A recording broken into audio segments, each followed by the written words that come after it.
د ښکلي هلک سلیم افریدي چې په کوکو سلیم افریدي باندې هم مشهور دی غلطه او فحش ویډیو راغله. که تاسو هم غواړئ چې دا ویډیو وګورئ او د دې ویډیو په اصل حقیقت ځان خبر کړئ نو همدغه ویډیو تر پای را سره وګورئ ترڅو په هر څه خبر شئ او ویډیو هم وګورئ. دوستانو د ټولو نه مخکې خو درته په ویډیو کې ښه راغلاست وایم او امید لرم چې تاسو به روغ جوړ او خوشحاله وئ. که تر اوسه مو زموږ چینل نه وي سبسکرایب نو چینل هم درسره سبسکرایب کړئ او د زنګ نشان هم کلیک کړئ. دوستانو لکه څرنګه چې تاسو ته هم معلومات شته چې له تیرو 2 ورځو راهیسې په سوشل میډیا کې لکه یوټیوب، انسټاګرام، فیسبوک او ټویټر کې د سلیم کوکو افریدي د ویډیو په اړه خبرې کیږي. ډیر کسان د دې ویډیو سکرین شاټونه یو بل ته لیږي او دا وایي چې زه به تاسو ته دا ویډیو په میسنجر کې لیږم، خو تر اوسه ډیرو کسانو دغه ویډیو نه ده ترلاسه کړي او دوی په دې ارمان دي چې دا ویډیو ترلاسه کړي او ویې ګوري. اول خو به دا ووایو چې په دې ویډیو کې څه دي.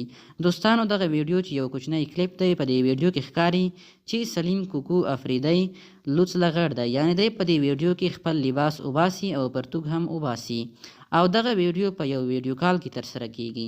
د دې اصلي تر اوسه دا علت نه دی معلوم چې دا ویډیو ولې خپره شوې ده، خو داسې ښکاري چې په دې ویډیو کې د سلیم کوکو افریدي سره یو څوک په ویډیو کال باندې خبرې کوي او هغه ورنه دا ویډیو ریکارډ کړې ده او بیا یې په سوشل میډیا کې خپره کړې ده چې اوس وایرل شوې ده او تر ډیرو کسانو پورې دا ویډیو رسیدلې ده. دوستانو په دې کې به د سلیم کوکو افریدي څه مقصد وي، خو تر ډیره داسې ښکاري چې کیدای شي هغه په قصدي ډول نه غوښتل چې دا ویډیو تر خلکو ورسوي او چا ورسره په ویډیو کال باندې خبرې کړي، کیدای شي واده یې ورکړي وي چې ستا راز زه چیرې نه نشروم او د یو څو پیسو په مقابل کې داسې کار ورسره کړی وي، خو هغه اوس راپورته شوی او دا ویډیو یې ټولو دنیا ته ورسوله. دوستانو سلیم کوکو افریدي ته نه دی پکار چې د یو ستر قوم نوم وشرموي.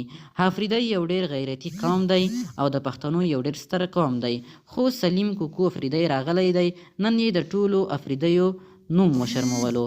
دوستانو تاسو ته هم معلومات شته چې سلیم کوکو افریدی په ټیک ټاک کې همدارنګه په نورو سوشل میډیا کې داسې عکسونه او ویډیوګانې خپروي چې هغه د یو هلک لپاره او د پښتون لپاره داسې پکار نه دي چې داسې غلطې ویډیوګانې او عکسونه خپره کړي. اوس ډیر کسان له موږ څخه دا غوښتنه کوي چې دا ویډیو تاسو موږ ته راولیږئ. په دې اړه خو 2 خبرې دي. اوله خبره دا ده چې که دغه ویډیو موږ تاسو ته درلیږو نو په دې ګناه کې به موږ له تاسو سره سم شریک وو. او دوهمه خبره دا ده چې یوټیوب ډیره سخته پالیسي لري، که چیرته موږ تاسو ته دغه ویډیو په یوټیوب باندې نشر کړو نو بیا زموږ چینل بندوي او موږ نشو کولی چې په یوټیوب کې تاسو ته نورې ویډیوګانې اپلوډ کړو. نو که تاسو موږ ته په کمنټ کې غوښتنه وکړئ ممکن تاسو ته موږ په یوه لار باندې دغه ویډیو درولېږو، خو په یوټیوب باندې د دې ویډیو نشریدل ډیر مشکل دي. امید لرم چې ویډیو مو تر پایه راسره لیدلې وي او د پام وړ به مو ګرځېدلې وي. د نورو ښایسته او پر ځای معلوماتو دپاره درسره چینل سبسکرایب او ویډیو هم لایک کړئ. مننه.